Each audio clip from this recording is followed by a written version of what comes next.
Everyone, SSLC maths സർക്കിൾസിന്റെ second വർക്ക്ഷീറ്റാണ് നാം ഇന്ന് discuss ചെയ്യുന്നത്.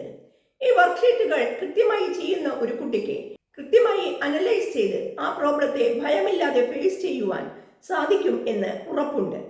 ഈ വർക്ക്ഷീറ്റുകൾ തയ്യാറാക്കിയിരിക്കുന്നത് പ്രഗത്ഭനായ ഗണിതാധ്യാപകനായ ജോൺ PS ആണ്. അദ്ദേഹത്തിന്റെ അനുമതിയോടെ ഈ വർക്ക്ഷീറ്റുകൾ നമുക്ക് ഉപയോഗിക്കാൻ കിട്ടുന്നത് തന്നെ വളരെ ഭാഗ്യമായി നാം കരുതുന്നു. ആദ്യ ചാപ്റ്ററായ അരിത്മെറ്റിക് സീക്വൻസിന്റെയും സർക്കിൾസിലെ ഫസ്റ്റ് വർക്ക്ഷീറ്റിന്റെയും ക്ലാസ്സുകളും അതിന്റെ മലയാളം ഇംഗ്ലീഷ് PDF കോപ്പികളും ലഭിക്കുന്നതിന് അതിന്റെ ക്ലാസ്സുകളുടെ ലിങ്കും വാട്സപ്പ് ഗ്രൂപ്പിന്റെ ലിങ്കും ഫസ്റ്റ് കമന്റായും ഡിസ്ക്രിപ്ഷൻ ബോക്സിലും ഞാൻ കൊടുക്കുന്നതാണ്. ഞാൻ ലളിത, ലേൺ വിത്ത് ലളിത ടീച്ചറിന്റെ പുതിയ ക്ലാസ്സിലേക്ക് ഏവർക്കും സ്വാഗതം. നോക്കൂ മക്കളെ, നാം ഇന്ന് ശ്രമിക്കുന്നത് centre without the centre we can divide A circle എന്നാണ്.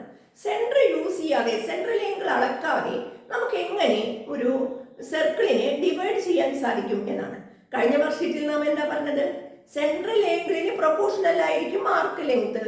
അതുകൊണ്ട് നമ്മൾ സെൻട്രൽ ആംഗിൾ അളന്നിട്ടാണ് സർക്കിളിനെ നമുക്ക് ആവശ്യമുള്ള റേഷ്യോയിൽ ഡിവൈഡ് ചെയ്തത്, ഭാഗിച്ചത്, അല്ലേ? എന്നാൽ ഇനി നമ്മൾ ചെയ്യാൻ പോകുന്നത് എങ്ങനെയാണ് സെൻട്രൽ ആംഗിൾ അളക്കാതെ ഒരു സർക്കിളിനെ നമുക്ക് ആവശ്യമുള്ള റേഷ്യോയിൽ ഡിവൈഡ് ചെയ്യാം എന്നൊരു ഐഡിയയാണ് നാം പഠിക്കാൻ പോകുന്നത്. അതിലേക്ക് പോകണമെങ്കിൽ നമുക്ക് കുറച്ച് തിയറി പഠിക്കേണ്ടതുണ്ട്. എന്താണെന്ന് നോക്കാം. സർക്കിളിലെ 2 പോയിന്റ് AB ഉണ്ടാക്കുന്ന ഈ ആർക്കാണ് ആർക്ക് AB. ആർക്ക് AB സർക്കിളിലെ വേറൊരു പോയിന്റിൽ, ഇതേ ആർക്കിൽ അല്ലാത്ത വേറൊരു പോയിന്റിൽ ഉണ്ടാക്കുന്ന Pയിൽ ഉണ്ടാക്കുന്ന ആംഗിൾ ആണ് ആംഗിൾ APB. ഓക്കെ, ഈ ആംഗിൾ APBയും ഈ ആർക്ക് ചാപം ABയുടെ കേന്ദ്രകോൺ സെൻട്രൽ ആംഗിളും ആംഗിൾ AOBയും തമ്മിൽ അളവിൽ എന്തെങ്കിലും ബന്ധമുണ്ടോ എന്നാണ് നാം പരിശോധിക്കുന്നത്. അതിനുവേണ്ടി നാം ചെയ്യുന്നത് ഈ PO സെന്റർ അല്ലെ, P ഈ പോയിന്റിൽ നിന്ന് ഓയിലൂടെ കേന്ദ്രത്തിലൂടെ കടന്നു പോകുന്ന ഒരു ഡയമീറ്റർ എപ്പോഴും കേന്ദ്രത്തിലൂടെയാണ് കടന്നു പോകുന്നത്, അല്ലെ? Bയിലൂടെ കടന്നു പോകുന്ന ഒരു ഡയമീറ്റർ വരയ്ക്കുകയാണ്. എങ്കിൽ ഇവിടെ നോക്കൂ, നാം ചെയ്തിരിക്കുന്നത് PQ എന്ന ഡയമീറ്റർ ആണ്. അങ്ങനെയാണെങ്കിൽ നമുക്ക് ആവശ്യമുള്ള ആംഗിൾ APB രണ്ട് ആംഗിളായിട്ട് മുറിഞ്ഞിട്ടുണ്ട്, അല്ലെ? നമുക്ക് ഇതിനെ X ഡിഗ്രി എന്നും ഇതിനെ Y ഡിഗ്രി എന്നും എടുത്തു കഴിഞ്ഞാൽ ഈ ആംഗിൾ APBയുടെ മൊത്തം അളവ് എത്രയായിരിക്കും? X + Y ഡിഗ്രി ആയിരിക്കും. ശരിയല്ലേ മക്കളെ? X + Y ഡിഗ്രി ആയിരിക്കും. നമുക്ക് ആവശ്യം എന്താണ്? നമ്മുടെ ലക്ഷ്യം ഈ X + Y എന്ന ഈ ആംഗിളിന്റെ ഈ അളവും അതുപോലെ ആംഗിൾ AUB എന്ന അളവും തമ്മിൽ എന്തെങ്കിലും ബന്ധമുണ്ടോ എന്നതാണ്. ക്ലിയർ? ഈ ആംഗിളിന്റെ അളവും സെൻട്രലിലുള്ള ആംഗിളിന്റെ അളവും തമ്മിൽ എന്തെങ്കിലും ബന്ധമുണ്ടോ എന്നാണ് പരിശോധിക്കാൻ പോകുന്നത്.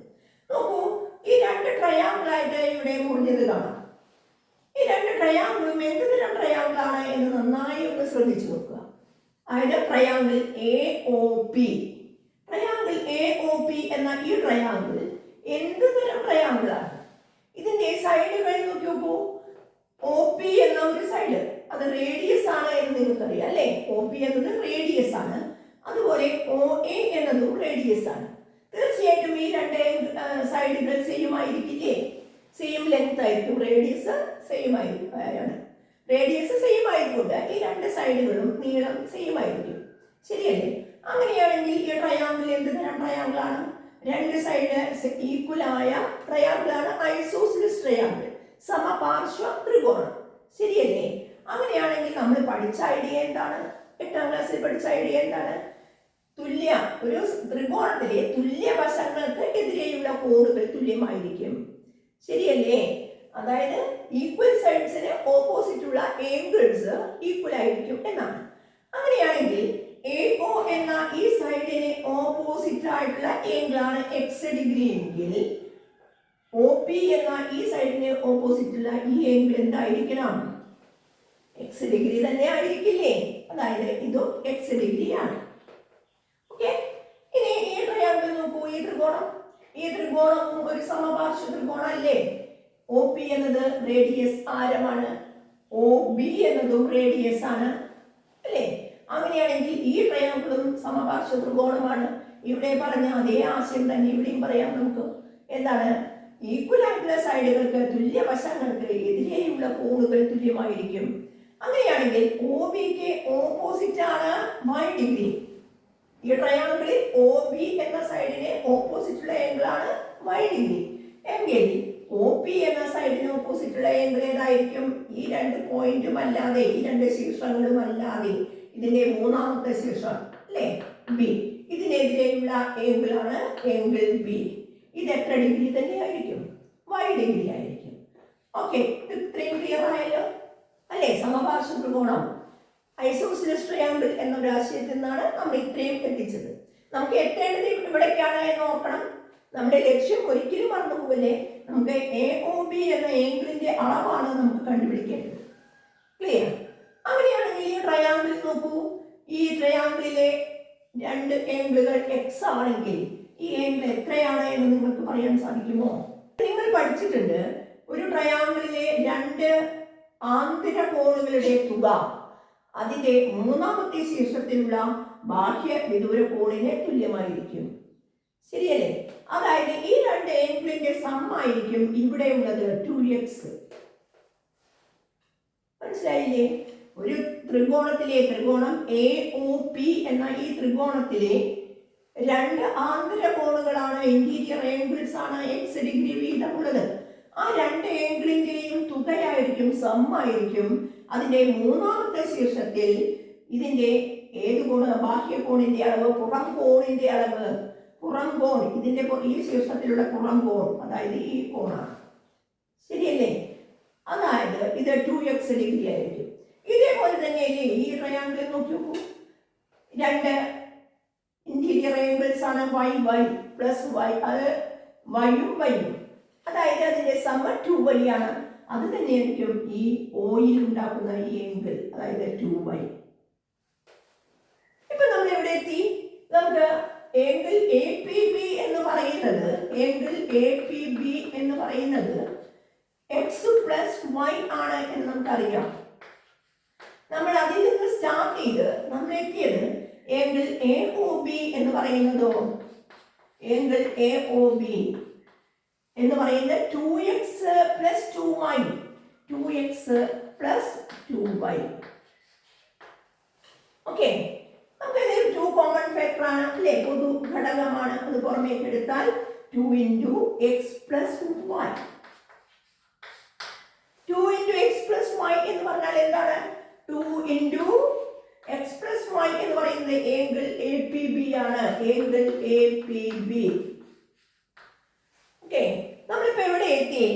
ആംഗിൾ, ഈ ആംഗിൾ പിയിൽ ഉണ്ടാക്കുന്ന ഈ ആംഗിൾ ഉണ്ടല്ലോ, അതിന്റെ 2 ടൈംസ്, അതിന്റെ 2 മടങ്ങാണ് എവിടെ ഉണ്ടാവുന്നത്? സെന്ററിൽ ഉണ്ടാവുന്നത് എന്നാണ്. ഇവിടെ എത്ര ഡിഗ്രി? ഇവിടെ 50 ഡിഗ്രി ആണെങ്കിൽ ഈ സെന്ററിൽ 100 ആയിരിക്കും. ഇവിടെ 60 ഡിഗ്രി ആണെങ്കിൽ ഇവിടെ 120 ഡിഗ്രി ആയിരിക്കും എന്നാണ് നമ്മളിപ്പോ എത്തിയത് അല്ലേ? സെന്ററിൽ C ഡിഗ്രി ആണെങ്കിൽ ഇവിടെ അതിന്റെ പകുതി ആയിരിക്കണ്ടേ? ഇവിടേക്ക് ഇരട്ടിയാണെങ്കിൽ ഇവിടെ ഹാഫ് ആയിരിക്കണം, ഹാഫ് C ആയിരിക്കും. ആ KB അതിന്റെ സെന്ററിലുള്ള ആംഗിളിന്റെ ഹാഫ് ആയിരിക്കും അതിന്റെ ആ ചാപത്തിൽ അല്ലാത്ത സർക്കിളിലെ, വൃത്തത്തിലെ ഒരു പോയിന്റിൽ ഉണ്ടാക്കുന്ന കോൺ. ഇത്രയും മനസ്സിലായല്ലോ? ഇത് ഉപയോഗിച്ചാണ് നമ്മൾ ഈ സർക്കിളിനെ ഭാഗിക്കാൻ പോകുന്നത്. സെന്റർ യൂസ് ചെയ്യാതെ സർക്കിളിനെ ഭാഗിക്കാനുള്ള ഒരു ശ്രമത്തിലേക്കാണ് നമ്മൾ എത്തുന്നത്. കേട്ടല്ലോ? അപ്പൊ നമ്മൾ പഠിച്ചത്, ഇവിടെ ഈ ആംഗിൾ എത്രയാണോ അതിന്റെ ഇരട്ടിയാണ് സെന്ററിൽ ഉണ്ടാക്കുന്ന ആംഗിൾ, അല്ലെങ്കിൽ സെന്ററിലുള്ള ആംഗിളിന്റെ ഹാഫ് ആണ് അതിന്റെ സർക്കിളിലുള്ള ഒരു പോയിന്റിൽ ഉണ്ടാവുന്ന കോൺ എന്ന് പറയുന്നത്. മനസ്സിലായില്ലേ? ഇത് ഉപയോഗിച്ച് നമുക്ക് കുറച്ച് വരകൾ ശ്രദ്ധിക്കാം, കുറച്ച് വരകളും കൺസ്ട്രക്ഷൻസും പ്രോബ്ലംസും ശ്രദ്ധിക്കാം. നോക്കൂ, ഈ പ്രോബ്ലത്തിൽ എന്താ പറഞ്ഞിരിക്കുന്നത്? Draw a circle of radius 3 centimetre, 3 centimetre ആരമുള്ള ഒരു വൃത്തം വരച്ചിട്ട് 30 degree angle with its corner on the circle. Draw 30 degree angle. 30 degree കോൺ ഉണ്ടാക്കണം അത്രേ. എന്താണ് അതിന്റെ പ്രത്യേകത വേണ്ടത്? ആ കോണിന്റെ കോർണർ വരേണ്ടത്, ശീർഷം വരേണ്ടത് എവിടെയാണ്? സർക്കിൾ, വൃത്തത്തിലായിരിക്കണം എന്നാണ്. അതായത് ഈ വൃത്തത്തിലെ ഒരു പോയിന്റിൽ നമുക്ക് 30 ഡിഗ്രി കോൺ ഉണ്ടാക്കണം, 30 ഡിഗ്രി ആംഗിൾ ഉണ്ടാക്കണം എന്നുള്ളതാണ്. അങ്ങനെ നമ്മൾ സെൻട്രൽ ആംഗിൾ അളക്കില്ല. സെൻട്രലിലെ ആംഗിളിന്റെ ഹാഫ് ആണ് ഇവിടെയുള്ള ആംഗിൾ എന്ന് നമുക്കറിയാം. നമ്മളിപ്പോൾ പഠിച്ചേ ഉള്ളൂ അല്ലേ. സെൻട്രൽ 60 ഡിഗ്രി ആംഗിളാണ് നമ്മൾ ഉണ്ടാക്കുന്നതെങ്കിൽ നമുക്ക് തീർച്ചയായിട്ടും അത് സർക്കിളിലെ മറ്റൊരു പോയിന്റിൽ ഉണ്ടാക്കുന്ന ആംഗിൾ എന്തായിരിക്കും? 30 ഡിഗ്രി ആയിരിക്കും. എങ്ങനെയാണ് നമുക്ക് 60 ഡിഗ്രി ഇവിടെ മെഷർ ചെയ്യാതെ ഒരു ആംഗിൾ ഉണ്ടാക്കുക? സെൻട്രൽ ഉണ്ടാക്കുക. സെൻട്രൽ ആംഗിൾ ഇപ്പോൾ യൂസ് ചെയ്യുന്നുണ്ട്. ഇനി സെൻട്രൽ ആംഗിൾ യൂസ് ചെയ്യാതെ തന്നെ നമുക്ക് ചെയ്യാൻ സാധിക്കും. ആദ്യം നമുക്ക് എങ്ങനെയാണ് ഇവിടെ 60 ഡിഗ്രി മെഷർ ചെയ്യാതെ ഉണ്ടാക്കുക എന്ന് പറയാൻ സാധിക്കുമോ? നിങ്ങൾ പഠിച്ചതാണത്. ഈക്വലേറ്ററൽ ട്രയാങ്കിളിന്റെ ആംഗിൾ 60 60 60 ആണ് എന്ന് നിങ്ങൾക്കറിയാം അല്ലേ. 3 ആംഗിളും സെയിം ആണ്. അങ്ങനെയാണെങ്കിൽ നമുക്ക് ഒരു കാര്യം ചെയ്യാം. നമുക്ക് ഇവിടെ ഒരു ഈക്വലേറ്ററൽ ട്രയാങ്കിൾ ഫോം ചെയ്യാൻ പറ്റുമോ നോക്കാം. ഇവിടെ ചെയ്യുന്നത് ഇവിടെ കോമ്പസ് യൂസ് ചെയ്തുകൊണ്ട് ഈ സെൻട്രൽ കൂടി, ഇതാണ് റേഡിയസ്, ശരിയല്ലേ? ഇത് റേഡിയസ് അല്ലേ? ഈ റേഡിയസ് യൂസ് ചെയ്തുകൊണ്ട് നോക്കൂ, ഇതേ വലിപ്പമുള്ള ഒരു സർക്കിൾ തന്നെയാണ്. അതായത് ഇത് 3 സെന്റിമീറ്റർ ആണ് അല്ലേ. ഈ സെൻട്രൽ കൂടി കടന്നു പോകുന്ന മറ്റൊരു സർക്കിൾ കൂടി വരയ്ക്കുകയാണ്. നോക്കൂ, ഈ റേഡിയസ് 3 സെന്റിമീറ്റർ ആണ് എന്നാണ് നമുക്ക് അറിയുന്നത് അല്ലേ. 3 സെന്റിമീറ്റർ ആണെന്നുകൊണ്ടാണ് നമുക്ക് പറഞ്ഞിട്ടുണ്ടായിരുന്നു 3 സെന്റിമീറ്റർ ആണ്. 3 സെന്റിമീറ്റർ റേഡിയസ് ഉള്ള മറ്റൊരു സർക്കിൾ ഇവിടെ കോമ്പസ് കുത്തി നമ്മൾ സർക്കിൾ അത്രയും വലിപ്പമുള്ള മറ്റൊരു സർക്കിൾ കൂടി വരയ്ക്കുകയാണ്. എങ്കിൽ ഇതിനെ 2 പോയിന്റിൽ കട്ട് ചെയ്തിട്ടുണ്ട്. ഇവിടെ കട്ട് ചെയ്തിട്ടുണ്ട്, ഇവിടെ കട്ട് ചെയ്തിട്ടുണ്ട്. നമുക്ക് ഏതെങ്കിലും ഒരു പോയിന്റിലേക്ക് ഇത് യോജിപ്പിക്കാൻ പറ്റില്ല. ഇവിടെ നമ്മൾ യോജിപ്പിച്ചാൽ ഇതൊരു റേഡിയസ് ആണ്, ഇതും ഒരു റേഡിയസ് ആണ്, ശരിയല്ലേ? രണ്ടും ഈക്വൽ ആണ്. ഇത് തൊട്ട് ഇതുവരെയുള്ള പോയിന്റ് ദൂരം എത്രയാണ്? ഈ ദൂരവും റേഡിയസ് തന്നെയല്ലേ, സർക്കിളിന്റെ റേഡിയസ് തന്നെയാണ്. നോക്കൂ, ഇത് 60 ഡിഗ്രിയാണ്. കാരണം ഇത് റേഡിയസ്, ഇതും റേഡിയസ് തന്നെയാണ് അല്ലേ. ഇത് പോയിന്റ് വെച്ച് ഈ റേഡിയസ് ഉള്ള സർക്കിൾ ആണ് നമ്മൾ വരച്ചിരിക്കുന്നത്. ഈ സർക്കിളിലെ ഒരു പോയിന്റ് ആണ്, അതുകൊണ്ട് ഇതും റേഡിയസ് തന്നെയാണ്. അതിന് 3 സൈഡും ഈക്വൽ ആണ്. ഓരോ ആംഗിളും 60 വീതമാണ്. ഇത് 60 ആണ്. ഇത് യോജിപ്പിച്ചില്ലെങ്കിലും വിരോധമില്ല കേട്ടോ. നമുക്ക് സെൻട്രലിലെ 60 ഡിഗ്രി കിട്ടി. സെൻട്രലിലെ 60 നമ്മൾ അളന്നില്ല എന്ന് മാത്രം. ഈ ആർക്ക് എ ബി യുടെ സെൻട്രൽ ആംഗിൾ ആണ് എത്ര? 60 ഡിഗ്രി. ആർക്ക് എ ബി ഒന്ന്, ഇത് സെൻട്രൽ, പിന്നെ നമ്മൾ ഈ പോയിന്റ് ആണ് സർക്കിൾ കൂട്ടിമുട്ടിയ പോയിന്റ്. അല്ലെങ്കിൽ ഇതെടുത്താൽ മതി, ഏതെങ്കിലും ഒരു പോയിന്റ് എടുക്കുക കേട്ടോ. സർക്കിൾ 2 സ്ഥലത്ത് കൂട്ടിമുട്ടിയിട്ടുണ്ട്, ഈ പോയിന്റും ഈ പോയിന്റും. ഞാൻ ഈ പോയിന്റ് ആണ് മാർക്ക് ചെയ്യുന്നതെങ്കിൽ ഇതിനെ ബി എന്ന് മാർക്ക് ചെയ്യാണ്. എ ബി എന്ന ആർക്കിന്റെ കേന്ദ്രകോൺ ആണ് 60 ഡിഗ്രി. തീർച്ചയായിട്ടും എ ബി എന്ന ആർക്ക് ഈ ആർക്കിലല്ലാത്ത ഏതൊരു പോയിന്റിലും ഇവിടെ യോജിപ്പിച്ചാൽ എത്ര ഡിഗ്രി ആയിരിക്കും? ഏതെങ്കിലും ഒരു പോയിന്റിലേക്ക് യോജിപ്പിക്കാം. ഇതിൽ നിന്ന് എയും ബിയും ഈ പോയിന്റിൽ നിന്ന് നമ്മൾ ഇവിടേക്ക് സർക്കിളിലുള്ള ഒരു പോയിന്റിലേക്ക്, ഏതെങ്കിലും ഒരു പോയിന്റിലേക്ക് കേട്ടോ. നമുക്ക് ഇത് തന്നെ വേണമെങ്കിൽ ഇങ്ങനെ നീട്ടി യോജിപ്പിക്കാം. ഡയമീറ്റർ ആക്കി ഇങ്ങനെ നീട്ടിയാൽ ഈ പോയിന്റിൽ കിട്ടും ആ 30 ഡിഗ്രി. ക്ലിയർ? ഏത് രീതിയിലും നമുക്ക് ചെയ്യാം. ഇവിടെ 60 ആണെങ്കിൽ ഈ പോയിന്റിൽ ഉണ്ടാകുന്ന ആംഗിൾ 30 ഡിഗ്രി ആയിരിക്കും. ഇതിന്റെ കോർണർ ഓൺ ദ സർക്കിൾ തന്നെയാണ്. അപ്പോൾ 30 ഡിഗ്രി ആംഗിൾ ആണ് നമ്മൾ ഉണ്ടാക്കിയത്. നമ്മൾ പി എന്ന ഈ പോയിന്റിൽ 30 ഡിഗ്രി ആംഗിൾ ഉണ്ടാക്കിയിരിക്കുകയാണ്. തന്ന സർക്കിൾ ആണ് വരച്ചിരിക്കുന്നത്. മറ്റു ഞാൻ ഡോട്ടഡ് ലൈൻ ഇട്ടിട്ട് വരച്ചതാണ്. ക്ലിയർ? അപ്പൊ ഇങ്ങനെയാണ് നമ്മൾ ഈ സെൻട്രൽ ആംഗിളിന്റെ ഹാഫ് ആയിരിക്കും സർക്കിളിലെ ഒരു പോയിന്റിൽ ഉണ്ടാക്കുന്ന ആംഗിൾ എന്നുള്ള ആശയമാണ് ഇവിടെ നമ്മൾ യൂസ് ചെയ്തത്. അപ്പൊ 30 ഡിഗ്രി ഉണ്ടാക്കണമെങ്കിൽ ഓർക്കുക 60 ഡിഗ്രി സെൻട്രൽ വരണം. 45 ഉണ്ടാക്കണമെങ്കിൽ നമ്മൾ എന്ത് ചെയ്യേണ്ടി വരും? 90 ഡിഗ്രി സെൻട്രൽ വരത്തക്ക വിധത്തിലായിരിക്കണം ഇവിടെ സർക്കിൾ വരയ്ക്കേണ്ടി വരിക അല്ലേ. നമുക്ക് അടുത്ത ക്വസ്റ്റ്യൻ 45 ഡിഗ്രി സർക്കിളിലെ ഒരു പോയിന്റിൽ ഉണ്ടാക്കുക എന്നായിരുന്നു. അത് ഞാൻ ചെയ്യുന്നില്ല, ഞാൻ ഐഡിയ മാത്രം പറയാം. നിങ്ങൾ സ്വയം ചെയ്തു നോക്കൂ കേട്ടോ. 45 ഉണ്ടാക്കണമെങ്കിൽ സെൻട്രലിൽ 90 ഡിഗ്രി കിട്ടണം അല്ലേ. 90 ഡിഗ്രി നമുക്ക് അളക്കേണ്ട ആവശ്യമില്ല. ഒരു ഡയമീറ്റർ വരച്ച് അതിന്റെ പെർപെൻഡിക്കുലർ ആയിട്ട് അല്ലേ. നമുക്ക് പെർപെൻഡിക്കുലർ ഉണ്ടാക്കാൻ പ്രൊട്രാക്ടർ യൂസ് ചെയ്യണമെന്ന് നിർബന്ധമൊന്നുമില്ല. നമുക്ക് സെറ്റ് സ്ക്വയർ യൂസ് ചെയ്യാം, അല്ലെങ്കിൽ ഇതിന്റെ പെർപെൻഡിക്കുലർ ബൈസെക്ടർ വരയ്ക്കാം. എങ്ങനെയാണെങ്കിലും ഇവിടെ ഒരു 90 ഡിഗ്രി സെൻട്രൽ ഉണ്ടാക്കിയാൽ ഇതിലെ ഓരോ പാർട്ടിന്റെയും സെൻട്രൽ ആംഗിൾ 90 ആണ്. എങ്കിൽ തീർച്ചയായിട്ടും ഇതിലെ അല്ലാത്ത മറ്റൊരു പോയിന്റ് ഈ പോയിന്റിൽ തന്നെ ആയിക്കോട്ടെ, ഇതിലാവുന്ന നിർബന്ധമില്ല. നിങ്ങൾക്ക് എവിടെ വേണമെങ്കിലും ആവാം. ഈ ആർക്ക്, ചെറിയ ആർക്ക്, അതിന്റെ 2 എൻഡ് പോയിന്റ്സും ഇതിലേക്ക് യോജിപ്പിച്ചു, ഇതിലേക്കും യോജിപ്പിച്ചു. തീർച്ചയായിട്ടും ഇത് എത്രയായിരിക്കും? 45 ഡിഗ്രി ആയിരിക്കും. മനസ്സിലായോ?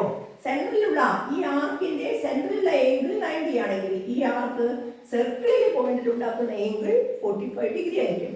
അത് ഇവിടെ തന്നെ വേണമെന്നില്ല, അത് മറ്റൊരു പോയിന്റിൽ ഉണ്ടാക്കിയാലും അത് 45 ഡിഗ്രി തന്നെയാണ്. ഇതും 45 ആണ്. നമ്മൾ അത് ഏതൊരു പോയിന്റ് ആണോ നിങ്ങൾ എടുക്കുന്നത് അതിനനുസരിച്ചിട്ട് അത് മാറ്റം വരുത്താം. ക്ലിയർ? അപ്പൊ ഏതൊരു പോയിന്റിൽ ഉണ്ടാക്കുന്നത് 45 ആയിരിക്കും. സെൻട്രൽ 90 ആണെങ്കിൽ ഈ ഭാഗത്തെ ഏതെങ്കിലും ഒരു പോയിന്റിൽ ഉണ്ടാക്കുന്ന ഏംഗിൾ 45 ആയിരിക്കും. അത് നിങ്ങൾ സ്വയം ചെയ്ത് നോക്കൂ കേട്ടോ. നെക്സ്റ്റ് ക്വസ്റ്റ്യൻ നോക്കാം നമുക്ക്. There is a circle whose center is not marked in the figure. Centre mark ചെയ്യാത്ത ഒരു സർക്കിൾ ആണ് നമ്മുടെ കയ്യിലുള്ളത്. Mark 2 points A and B on the circle. ഈ സർക്കിളിലെ നമുക്ക് 2 പോയിന്റ്സ് എയും ബിയും 2 പോയിന്റ്സ് കണ്ടെത്തണം. On the circle such that small arc between A and B is 1/3 of the circle. എങ്ങനെയാണ് ഇതിലെ 2 പോയിന്റ്സ്? ഒരു ആർക്ക് ഉണ്ടാക്കാനാണ് ചോദ്യം. ആർക്കിന്റെ ലെങ്ത് എന്ന് പറയുന്നത് ഇതിന്റെ ഈ സർക്കിളിന്റെ സർക്കംഫറൻസിന്റെ 1/3 ആയിരിക്കണം. ക്ലിയർ? സർക്കിളിന്റെ 1/3 ആയിരിക്കണം നിങ്ങൾ ഉണ്ടാക്കുന്ന ആർക്ക്. അങ്ങനെ 2 പോയിന്റ്സ് എയും ബിയും കണ്ടെത്തുക എന്നാണ് ചോദ്യം. നമ്മൾ ഫസ്റ്റ് വർക്ക് ഷീറ്റിൽ ചെയ്തിട്ടുണ്ട്, പക്ഷെ അത് സെൻട്രൽ ആംഗിൾ അളന്നിട്ടായിരുന്നു നമ്മൾ ആർക്ക് 1/3 ആർക്ക് കണ്ടുപിടിച്ചത് അല്ലേ. ഇവിടെ നമുക്ക് സെൻറ്റർ അറിയാത്ത ഒരു സർക്കിളാണ്. എങ്ങനെയാണ് ഇതിൽ നമുക്ക് ഒരു ആർക്ക് ഉണ്ടാക്കുക? നിങ്ങൾ ഇവിടെ അടയാളപ്പെടുത്തുന്ന 2 പോയിന്റ്സ് എയും ബിയും അത് 1/3 ആയിരിക്കണം എന്നതാണ് പ്രശ്നം. ക്ലിയർ? മനസ്സിലായില്ലേ? മൊത്തം സർക്കിളിന്റെ 1/3 മൊത്തം വൃത്തത്തിന്റെ 1/3 ഭാഗം ആയിരിക്കണം. നിങ്ങൾക്കറിയാം 1/3 ആയിരിക്കണമെങ്കിൽ ആ ആർക്കിന്റെ സെൻട്രൽ ഏംഗിൾ എന്തായിരിക്കും എന്ന് മനസ്സിൽ നമുക്ക് കാൽക്കുലേറ്റ് ചെയ്യാൻ പറ്റും അല്ലേ. എന്തായിരിക്കും സെൻട്രൽ ഏംഗിൾ? 1/3 ആയിരിക്കണം ആർക്ക് എന്ന് പറഞ്ഞാൽ തീർച്ചയായിട്ടും 360 ഡിവൈഡഡ് ബൈ 3. 360യുടെ 1/3 360യുടെ 1/3 എന്ന് പറഞ്ഞാൽ എത്രയാണത്? നമ്മൾ അളക്കുന്നില്ല, പക്ഷേ നമുക്ക് അറിയാം ഇത് 120 ഡിഗ്രി ആയിരിക്കണം സെന്ററിൽ ഉണ്ടാകുന്ന ഏംഗിൾ. ആ ആർക്ക് സെന്ററിൽ ഉണ്ടാക്കുന്ന ഏംഗിൾ 120 ഡിഗ്രി ആയിരിക്കണം എങ്കിൽ ആ ആർക്ക് വേറൊരു പോയിന്റിൽ സർക്കിളിലെ മറ്റൊരു പോയിന്റിൽ സെയിം ആർക്കിൽ അല്ലാത്ത മറ്റൊരു പോയിന്റിൽ ഉണ്ടാക്കുന്ന ഏംഗിൾ എത്രയായിരിക്കും? കഴിഞ്ഞ കൺസെപ്റ്റ് പ്രകാരം, കഴിഞ്ഞ ആശയപ്രകാരം സെൻട്രലിലെ 120 ഡിഗ്രി ഉണ്ടാക്കിയാൽ അത് ഈ സർക്കിളിലെ ഒരു പോയിന്റിൽ ഉണ്ടാക്കുന്ന ഏംഗിൾ, ഏതെങ്കിലും ഒരു പോയിന്റിൽ ഉണ്ടാക്കുന്ന ഏംഗിൾ എത്രയായിരിക്കും? 120യുടെ ഹാഫ് അല്ലേ, അതായത് 60 ഡിഗ്രി ആയിരിക്കും. നമുക്കൊരു പോയിന്റ് മാറ്റിയിട്ട് ഈ പോയിന്റിൽ ഒരു 60 ഡിഗ്രി ഉണ്ടാക്കിയാലോ? നോക്കാം അല്ലേ. ഈ പോയിന്റിൽ കൂടി ഞാനൊരു ലൈൻ വരച്ചിരിക്കുകയാണ്. ഡയമീറ്റർ അല്ല, മറിച്ച് ഒരു കോഡ്. ആ കോഡ് ഞാൻ നീട്ടിയിട്ടുണ്ടെന്ന് മാത്രം അല്ലേ. ഈ പോയിന്റിൽ കൂടി കടന്നു പോകുന്ന ഒരു ലൈനാണിത്. ഞാൻ ഇവിടെ ഒരു 60 ഡിഗ്രി ഉണ്ടാക്കിയാൽ ഇവിടെ ഞാനൊരു 60 ഡിഗ്രി ഉണ്ടാക്കാൻ പോവുകയാണ്. 60 ഡിഗ്രി അളന്നിട്ട് നമ്മൾ ഇവിടെ അളക്കരുത് എന്ന് പറഞ്ഞില്ല, സെൻട്രലുള്ള ഏംഗിളാണ് അളക്കാൻ പാടില്ലാത്തത്. അപ്പോൾ 60 ഡിഗ്രി അളന്ന് ഇവിടെ ഉപയോഗിക്കുകയാണ്. ഞാൻ ഇവിടെ എന്താ ചെയ്തത്? ഇവിടെ ഞാനൊരു 60 ഡിഗ്രിയാണ് ഉണ്ടാക്കിയത്. ക്ലിയർ? ഇവിടെ 60 ഡിഗ്രി ഉണ്ടാക്കുന്ന ഈ ആർക്ക് ഏതായിരിക്കും ആർക്ക്? ഞാൻ അതിനെ എ ബി എന്ന 2 പോയിന്റാണ്. അതായത് ഈ ചെറിയ ആർക്ക് എക്കും ബിക്കും ഇടയ്ക്കുള്ള ചെറിയ ആർക്കുണ്ട്, എക്കും ബിക്കും ഇടയ്ക്ക് വലിയ ആർക്കുണ്ട്. ക്ലിയർ? ഇതിലെ ഈ ചെറിയ ആർക്കിന്റെ നീളം തീർച്ചയായിട്ടും ഇത് 60 ആണെങ്കിൽ തീർച്ചയായിട്ടും ഇത് സെന്ററിൽ ഉണ്ടാക്കുന്ന ഏംഗിൾ 120 ആയിരിക്കണമല്ലോ. 120 ആവില്ലേ മക്കളെ? അല്ലേ? അങ്ങനെയാണെങ്കിൽ ഈ ആർക്ക് ലെങ്ത് 1/3 ആയിരിക്കില്ലേ? ഇതാണ് 1/3 ഓഫ് ദ സർക്കിൾ. ക്ലിയർ? ഇപ്പോൾ നമ്മളിവിടെ സെന്റർ ഇവിടെ ഉപയോഗിച്ചിട്ടേ ഇല്ല. ഇവിടെ ഇതിന്റെ സെന്റർ എവിടെയാണെന്ന് പോലും നമുക്കറിയില്ല. നമുക്ക് സെന്റർ തന്നിട്ടില്ല. ക്ലിയർ? സെന്റർ അല്ല നമ്മൾ യൂസ് ചെയ്തത്. ഒരു പോയിന്റ് അടയാളപ്പെടുത്തി ആ പോയിന്റിൽ ഒരു 60 ഡിഗ്രി ഉണ്ടാക്കുക മാത്രമാണ് ചെയ്തത്. ആ 60 ആ ഏംഗിളിന്റെ സർക്കം സർക്കിളാണത്. ക്ലിയർ? ഇതിന്റെ വെർട്ടെക്സ് സർക്കിളിലാണ്. ട്രേസ് ചെയ്ത് നമ്മൾ ചോദിച്ചിട്ടുള്ളൂ. വളരെ സിമ്പിളാണ്. നമ്മൾ 60 ഡിഗ്രി സർക്കിളിൽ ഉണ്ടാവണം എന്ന് പറഞ്ഞാൽ നമ്മൾ ഉടനെ ആലോചിക്കുക സെൻട്രൽ 120 ആണെന്നും അതുകൊണ്ട് 120 എന്ന് പറയുന്നത് 1/3 ഓഫ് 360 ആണെന്നും മനസ്സിലാക്കിയാൽ മതി. ക്ലിയർ? നോക്കൂ മക്കളെ, ഈ പ്രോബ്ലത്തിൽ എന്താണ് നമുക്ക് തന്നിരിക്കുന്ന വിവരങ്ങൾ? In the figure O is the center of the circle. ഈ O കേന്ദ്രമാണ്. Clear? OA is parallel to PC. കണ്ടോ? ഈ OA എന്ന ഈ റേഡിയസ് ഉണ്ടല്ലോ, അത് പാരലലാണ് പി സി എന്ന കോഡിനെ ഞാണിന്. ക്ലിയർ? ഈ ആരം ആയിട്ട് വരച്ച ഈ ഒ എ എന്ന ലൈൻ പാരലൽ ടു സമാന്തരമാണ്, പി സിക്ക് സമാന്തരമാണ്. തന്നിട്ടുണ്ട്. കൂടാതെ നമുക്ക് വീണ്ടും തന്നിട്ടുണ്ട് ഒ ബി. ഈ ഒ ബി എന്ന് പറയുന്നത് പി ഡിക്ക് പാരലലാണ്, സമാന്തരമാണ് എന്ന് പറഞ്ഞിട്ടുണ്ട്. ഇവിടെ ആംഗിൾ എ ഒ ബി 60 ഡിഗ്രിയാണ് എന്ന് തന്നിട്ടുണ്ട്. ഇത് 60 ഡിഗ്രിയാണ് ഈ പ്രോബ്ലത്തിൽ. എന്താണ് ആദ്യത്തെ ചോദ്യം? എ പാർട്ട് ചോദിച്ചിരിക്കുന്നത് what is the measure of angle C P D. ഈ ആംഗിൾ എത്ര എന്നാണ് എ പാർട്ട്. ക്വസ്റ്റ്യൻ എയിലെ ആംഗിൾ സി പി ഡി കണ്ടുപിടിക്കണം. എന്തായിരിക്കും അതിന്റെ ആൻസർ? നിങ്ങൾക്ക് കിട്ടിയിട്ടുണ്ടാവും. നിങ്ങൾ ചെറിയ ക്ലാസ്സിൽ പഠിച്ചിട്ടുണ്ട്. രണ്ട് ലൈൻസ് തമ്മിൽ ഉണ്ടാക്കുന്ന ആംഗിളിനെ അത്ര തന്നെയായിരിക്കും ആ ലൈൻസിന് പാരലൽ ആയിട്ടുള്ള ലൈൻസ് ഉണ്ടാക്കുന്ന ആംഗിളും. അതായത് രണ്ട് വരകൾ കൂടി ചേർന്ന് ഒരു കോൺ ഉണ്ടാക്കുമ്പോൾ ആ വരകൾക്ക് സമാന്തരമായ വരകൾ ചേർന്നുണ്ടാകുന്ന കോണും അതേ അളവ് തന്നെയായിരിക്കും. അങ്ങനെയാണെങ്കിൽ ഇത് 60 ആണെങ്കിൽ ഇത് എത്രയായിരിക്കണം? 60 ഡിഗ്രി ആയിരിക്കണം. ശരിയല്ലേ? ഇവിടെ ചോദിച്ചിരിക്കുന്നത് what is the measure of angle C P D. ശരിയല്ലോ അല്ലേ? Angle C P D equal to angle A O B equal to 60 degree. മനസ്സിലായില്ലേ? കാരണം നമുക്ക് പറയാൻ പറ്റുന്നത് ലൈൻസിന് പാരലൽ ആയിട്ടുള്ള ലൈൻസ് തമ്മിൽ ഇവിടെ ആംഗിൾ ഉണ്ടാക്കുന്ന ലൈൻസിനെ പാരലലായി സമാന്തരമായി ഉണ്ടാകുന്ന വരകൾ ചേർന്നുണ്ടാകുന്ന കോണും അതേ അളവ് തന്നെ ആയിരിക്കും എന്നുള്ളതാണ്. ബി പാർട്ട് നോക്കാം. ബി ക്വസ്റ്റ്യൻ നോക്കൂ.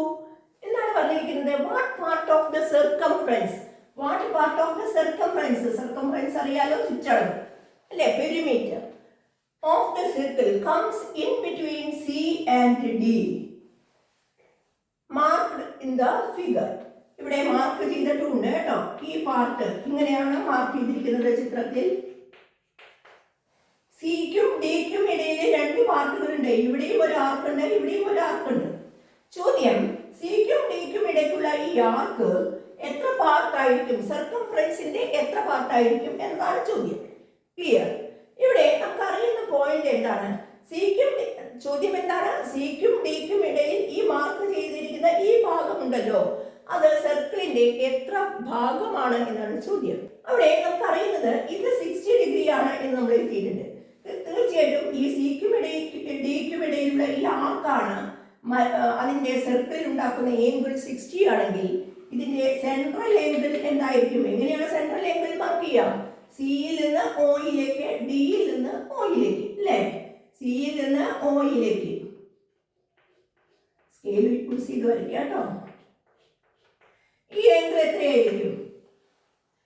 ഈ ആംഗിൾ എത്രയായിരിക്കും? സിയിൽ നിന്ന് ഓയിലേക്ക്, ഡിയിൽ നിന്ന് ഓയിലേക്ക്. തീർച്ചയായിട്ടും ഈ ആംഗിൾ സി പി ഡി 60 ആണെങ്കിൽ ആർക്ക് സി ഡിയുടെ സെൻട്രൽ ആംഗിൾ 120 ഡിഗ്രി ആയിരിക്കണം അല്ലേ? അതായത് ആംഗിൾ സി യു ഡി എന്ന് പറയുന്നത് 2 into 60 120 ഡിഗ്രി ആയിരിക്കണം. 120 ഡിഗ്രി ഈസ് 1/3 of 360. നിങ്ങൾക്ക് അറിയുന്നതാണ് 120 ഡിഗ്രി എന്ന് പറയുന്നത് എന്താണ്? 1/3 of 360. അതുകൊണ്ട് തന്നെ തീർച്ചയായിട്ടും ആർക്ക് ലെങ്തും എത്ര പാർട്ടായിട്ടുണ്ടാവും? 1/3 തന്നെ ആയിട്ടുണ്ടാവണം അല്ലേ? അതല്ലേ നമ്മൾ വർക്ക്ഷീറ്റ് 1-ൽ പഠിച്ചിരുന്നു. ഈ ആർക്കും 1/3 ആയിട്ട് മാറിയിട്ടുണ്ടാവും. അപ്പൊ എന്താണ് ഇതിന്റെ answer? The arc comes in between C and D. ശരിയല്ലേ? Is the 1/3 of the circumference of the circle. ഇതാണ് ഇതിന്റെ ആൻസർ. 1/3 ഭാഗമായിരിക്കും സിക്കും ഡിക്കും ഇടയിലുള്ള ചാപത്തിന്റെ നീളം എന്ന് പറയുന്നത് വൃത്തത്തിന്റെ ചുറ്റളവിന്റെ 1/3 ഭാഗമായിരിക്കും. നെക്സ്റ്റ് ക്വസ്റ്റ്യൻ നോക്കൂ മക്കളെ.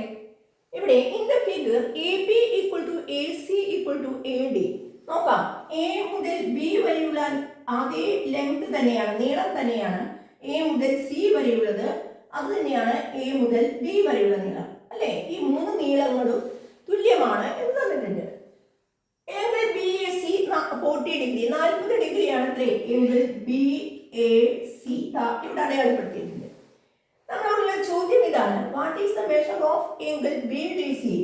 ബി ആംഗിൾ പറയുമ്പോൾ ശ്രദ്ധിക്കണം, ബി ഡി സി ഏത് പോയിന്റിലാവും ആംഗിൾ ഉണ്ടായിട്ടുണ്ടാവുക? ഡിയിലാണ് ആംഗിൾ ഉണ്ടായിട്ടുണ്ടാവുക. ബി ഡിയിലാണ് ആംഗിൾ ബി ഡി സി. അതായത് ഇവിടെ മാർക്ക് ചെയ്ത ഈ ആംഗിളിന്റെ അളവ് എത്ര എന്നാണ് ചോദ്യം. മനസ്സിലായില്ലേ? അപ്പൊ ഇവിടെ നോക്കി നോക്കൂ, എന്തിനായിരിക്കും അവരെ ഈ മൂന്ന് അളവുകൾ സെയിം ആണ് എന്ന് തന്നത്? ഈ മൂന്ന് അളവുകൾ സെയിം ആണ് എന്ന് പറഞ്ഞാൽ നമുക്ക് ഈ ഇത് സെന്റർ ആക്കിക്കൊണ്ട് ഇത് റേഡിയസ് ആക്കി, AB റേഡിയസ് ആക്കി സർക്കിൾ വരയ്ക്കാൻ നമ്മൾ ശ്രമിച്ചാൽ ഏതിൽ കൂടെയൊക്കെ കടന്നു പോകും? സിയിൽ കൂടെ കടന്നു പോകും, ഡിയിൽ കൂടിയും കടന്നു പോകും അല്ലേ? ഇത് അതിൻ്റെ ഒരു ആർക്കായിരിക്കും. ആ സർക്കിൾ ഇങ്ങനെ കംപ്ലീറ്റ് ആക്കാൻ സാധിക്കും നമുക്ക്. ഏതിൽ കൂടിയൊക്കെ കടന്നു പോകും? എ സെന്റർ ആക്കിക്കൊണ്ട് നമ്മൾ AB റേഡിയസ് ആയി സർക്കിൾ വരച്ചാൽ അതേ റേഡിയസ് ആണ് AC, അത് തന്നെയാണ് AD. മെഷർമെന്റ് സെയിം ആണ് അല്ലേ? അളവുകൾ തുല്യമാണ്. അതുകൊണ്ട് തീർച്ചയായിട്ടും ആ വൃത്തം എന്ന് പറയുന്നത് ഈ 3 പോയിന്റിൽ കൂടി കടന്നു പോകും എന്നത് ഉറപ്പാണ്. മനസ്സിലായില്ലേ? അതായത് ആ വരയ്ക്കുന്ന വൃത്തത്തിന്റെ ഒരു ചാപമാണ്, ഒരു ആർക്കാണ് ഇത് അല്ലേ? വൃത്തം കംപ്ലീറ്റ് ആക്കിയിട്ടില്ല അതേ ഉള്ളൂ, അതിന്റെ ഒരു ഭാഗമാണ്, ഒരു ചാപമാണ്, ആർക്കാണ്. ക്ലിയർ? എങ്കിൽ നിങ്ങളൊന്ന് ഇനി ചിന്തിച്ചു നോക്കൂ. ആ ഒരു ഐഡിയ മനസ്സിൽ കിട്ടിയാൽ ഇപ്പോൾ തന്നെ നമ്മൾ പറഞ്ഞ കൺസെപ്റ്റ്, ആശയത്തെ ഒന്ന് വെച്ച് നോക്കൂ. എങ്ങനെ BC എന്ന ഈ ചാപം അല്ലെ, BC എന്ന ഈ ചാപം, ഈ ആർക്ക് വരയ്ക്കണം എന്നില്ല, നിങ്ങൾ ഡോട്ട് ഇട്ടിട്ട് നിങ്ങൾക്ക് മനസ്സിലാക്കാൻ വേണ്ടി വേണമെങ്കിൽ ഡോട്ട് ഇട്ടിട്ട് അടയാളപ്പെടുത്തിയാലും മതി. ആർക്ക് മുഴുവനായിട്ട് വരച്ചില്ലെങ്കിലും വരച്ചാലും തെറ്റില്ല കേട്ടോ. BC എന്ന ഈ ചെറിയ ചാപം, ഇത് B ആണ്. BC എന്ന ഈ ചെറിയ ചാപം വൃത്ത കേന്ദ്രത്തിൽ ഉണ്ടാക്കുന്ന കോണളവല്ലേ 40 ഡിഗ്രി. ഇവിടെ ഒരു വൃത്തം ഉണ്ടെങ്കിൽ വരയ്ക്കാൻ സാധിക്കുമല്ലോ. ആ വൃത്തത്തിന്റെ കേന്ദ്രത്തിൽ ഉണ്ടാക്കുന്ന കോണളവ് 40 ഡിഗ്രി ആണെങ്കിൽ സെൻട്രൽ എന്ന് ഈ ചാപം ക്ലിയർ, ഇതാണ് 40 ഡിഗ്രി. കേന്ദ്രത്തിൽ ഉണ്ടാക്കുന്ന കോൺ 40 ഡിഗ്രി ആണെങ്കിൽ ഈ ചാപത്തിൽ അല്ലാത്ത മറ്റ് വൃത്തത്തിന്റെ ഏതൊരു പോയിന്റിലും ഉണ്ടാക്കുന്ന ഈ കോണളവ് എത്രയായിരിക്കും? കിട്ടിയിട്ടുണ്ടാവും അല്ലേ? ചിന്തിച്ചു നോക്കൂ. കേന്ദ്രകോൺ 40 ഡിഗ്രി ആണെങ്കിൽ വൃത്തത്തിലെ ഒരു ബിന്ദുവിൽ ഉണ്ടാക്കുന്ന കോണളവ് ഇതിന്റെ പകുതി ആയിരിക്കണം. അതായത് എത്രയായിരിക്കണം? 20 ഡിഗ്രി ആയിരിക്കണം. അപ്പൊ നമ്മൾ ഇവിടെ ഉപയോഗിച്ച A സെന്റർ ആക്കിക്കൊണ്ട് സർക്കിൾ വരയ്ക്കുകയാണ്. അതുകൊണ്ട് തന്നെ ആംഗിൾ BAC സെൻട്രൽ ആംഗിൾ ആണ്. Clear? Central angle of arc BC അല്ലേ? Angle BAC is the central angle, കേന്ദ്രകോണാണ്. ചാപം BC യുടെ കേന്ദ്രകോണാണ് കോൺ BAC സമം 40.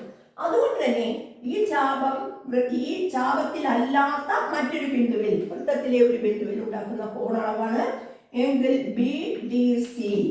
ആംഗിൾ BDC ഈക്വൽ ടു നമ്മൾ പഠിച്ചത് കേന്ദ്രകോണിന്റെ പകുതിയാണ്, 1/2 × 40, അതായത് 20 ഡിഗ്രി എന്ന് കിട്ടും. Clear? Angle BDC equal to 20 degree എന്ന് കിട്ടും. നിങ്ങൾക്ക് ആവശ്യപ്പെട്ട സ്റ്റെപ്പ് അനുസരിച്ച് നിങ്ങൾ ചെയ്യുക കേട്ടോ. സ്റ്റെപ്പ് മനസ്സിലായിട്ടുണ്ടാവും നിങ്ങൾക്ക്.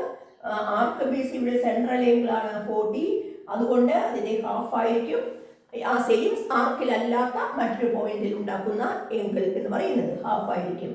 അതുകൊണ്ട് half of 40 equal to 20. Centre ആക്കി സർക്കിൾ വരയ്ക്കാൻ സാധിക്കും എന്ന് നമുക്ക് മനസ്സിലാക്കി തരാനാണ് അവർ തന്ന പോയിന്റ്. എന്ത്? AB equal to AC equal to AD. അപ്പൊ അവർ തന്ന ആ ഒരു ക്ലൂകളെ നമ്മൾ ഉപയോഗപ്പെടുത്തുക. അതിനാണ് നമ്മൾ കുറേ പ്രോബ്ലംസ് ചെയ്യുമ്പോൾ നമുക്ക് മനസ്സിലാവും ഇങ്ങനെയൊക്കെ ക്ലൂ തരുന്നത് നമുക്ക് ഇതിനൊക്കെ വേണ്ടിയിട്ടാണ്. അപ്പൊ അങ്ങനെ കുറേ പ്രോബ്ലംസിൽ കൂടി നമ്മൾ കടന്നു പോകുമ്പോൾ ഏതൊരു പ്രോബ്ലം കിട്ടിയാലും നമുക്ക് പെട്ടെന്ന് നമ്മുടെ ബ്രെയിൻ വർക്ക് ചെയ്യും. എന്തിനായിരിക്കും അവർ ഈ ഒരു അളവുകൾ തന്നിരിക്കുന്നത് എന്ന് ചിന്തിക്കാനുള്ള ഒരു കഴിവ് നമ്മുടെ ബ്രെയിൻ ഉണ്ടാവും. മനസ്സിലായോ മക്കളെ? നിങ്ങൾ പ്രാക്ടീസ് ചെയ്യും, കുറേയധികം പ്രോബ്ലംസ് പ്രാക്ടീസ് ചെയ്യും, നിങ്ങൾക്ക് ഉറപ്പായിട്ടും സാധിക്കും. നിങ്ങൾ പ്രാക്ടീസ് ചെയ്യാന്ന് പറഞ്ഞാൽ ഒരു ഫുൾ ഡേ ഇരുന്ന് പ്രാക്ടീസ് ചെയ്യണം എന്നല്ല, ഡെയിലി ഒരു അരമണിക്കൂറെങ്കിലും നിങ്ങൾ മാത്സ് പഠിക്കാനായിട്ട്, ചെയ്ത് പഠിക്കാനായിട്ട്, വായിച്ച് പഠിക്കല്ലേ, ആക്റ്റീവായിട്ട് ലേണിംഗ് ചെയ്യണം. ആക്റ്റീവ് ലേണിങ്ങിന് ചെയ്യണം. Clear? Active learning, passive learning ആവരുത്. ആക്റ്റീവ് ലേണിംഗ് എന്ന് പറഞ്ഞാൽ അത് മനസ്സിലാക്കി നിങ്ങളത് ചെയ്ത് നോക്കുക. അല്ലാതെ ഞാൻ ചെയ്യുന്നത് അങ്ങനെ തന്നെ പകർത്തി വയ്ക്കല്ല. നിങ്ങൾ അത് മനസ്സിലാക്കിക്കൊണ്ട് സ്വയം ചെയ്യാം. എന്നിട്ട് ചെയ്തിട്ട് ഇത് തന്നെയാണോ ശരി എന്ന് ചെക്ക് ചെയ്യാം അല്ലേ? അത് വീഡിയോ കണ്ടോ, വേറെ ആരോടെങ്കിലും ഡൗട്ട് തീർത്തോ, എങ്ങനെയെങ്കിലും അത് ക്ലിയർ ചെയ്യാം. മനസ്സിലായില്ലേ? അപ്പോഴാണ് നമുക്ക് പിന്നീട് ആദ്യം തെറ്റ് വന്നാൽ പോലും ആദ്യം നമുക്ക് ആ ചിന്തിക്കാനുള്ള കഴിവ് ഉണ്ടാക്കിയെടുക്കുകയാണ് വേണ്ടത്. ഉണ്ടാക്കിയെടുക്കാനാണ് പ്രാക്ടീസ് ചെയ്യാൻ പറയുന്നത്. നിങ്ങൾക്ക് ഉറപ്പായിട്ടും ഏതൊരു മാത്സ് നന്നായി അറിയുന്ന ആളും മുമ്പ് പ്രാക്ടീസ് ചെയ്തതാണ്, പിന്നെ പ്രാക്ടീസ് നമ്മുടെ ബ്രെയിൻ ഡെവലപ്പ് ആയി കഴിഞ്ഞാൽ നമുക്ക് തന്നെത്താൻ ഒരു പ്രോബ്ലം കിട്ടിക്കഴിഞ്ഞാൽ അത് എന്ത് ചെയ്യണം എന്ന് നമുക്ക് മനസ്സിലായി കിട്ടും. പെട്ടെന്ന് നമ്മുടെ ചിന്ത വരും അതിലേക്ക്. മനസ്സിലായോ? അതുകൊണ്ട് നിങ്ങൾക്കും അത് സാധിക്കും. നിങ്ങൾ നന്നായി മാത്സ് ഇഷ്ടപ്പെടാൻ തുടങ്ങും. ഇഷ്ടപ്പെട്ട് പഠിക്കൂ, കഷ്ടപ്പെട്ട് പഠിക്കരുത് അല്ലേ? മാത്സ് ഇഷ്ടപ്പെട്ട് പഠിക്കുക. ഇഷ്ടപ്പെട്ടാൽ നിങ്ങൾക്ക് ഉറപ്പായിട്ടും നിങ്ങളുടെ പരിധിക്ക് വരും. നിങ്ങൾ മാത്സിനെ ഇഷ്ടപ്പെട്ടാൽ നിങ്ങൾ ചെയ്യാനായിട്ട് ശ്രമിച്ചു നോക്കിയാൽ ഉറപ്പായിട്ടും അത് നിങ്ങളെ സഹായിക്കുക തന്നെ ചെയ്യും കേട്ടോ. അതുകൊണ്ട് പേടിക്കേണ്ട, മാത്സ് നിങ്ങൾക്ക് ചെയ്യാൻ സാധിക്കും. ഓക്കെ, അപ്പോൾ ഇന്നത്തെ ക്ലാസ് നിങ്ങൾക്ക് മനസ്സിലായിട്ടുണ്ടാകും എന്ന് വിചാരിക്കുന്നു. ഡൗട്ടുകൾ ഉണ്ടെങ്കിൽ കമൻറ്റ് ചെയ്യാം കേട്ടോ. നിങ്ങൾ ഈ ക്ലാസ്സുകൾ ഇഷ്ടപ്പെട്ടാൽ കൂടുതൽ കുട്ടികളിലേക്ക്, അധ്യാപകരിലേക്ക് ഒക്കെ എത്താനായിട്ട് നിങ്ങൾ കൂടുതൽ സാറിൻ്റെ വർക്ക്ഷീറ്റുകൾ എത്താനായിട്ട്, ക്ലാസ്സുകൾ എത്താനായിട്ട് നിങ്ങൾ ഷെയർ ചെയ്യുക. കൂടാതെ ലൈക്കും കമൻറ്റും മറക്കരുത് കേട്ടോ. യൂട്യൂബ് സജസ്റ്റ് ചെയ്യാൻ നിങ്ങളുടെ ലൈക്കും കമൻറ്റും ഒരു കാരണമാണ്. അതുകൊണ്ട് നിങ്ങൾ ലൈക്കും കമൻറ്റും ചെയ്യൂ. ഉറപ്പായിട്ടും അടുത്ത ക്ലാസ്സുമായി നമുക്ക് വീണ്ടും കാണാം.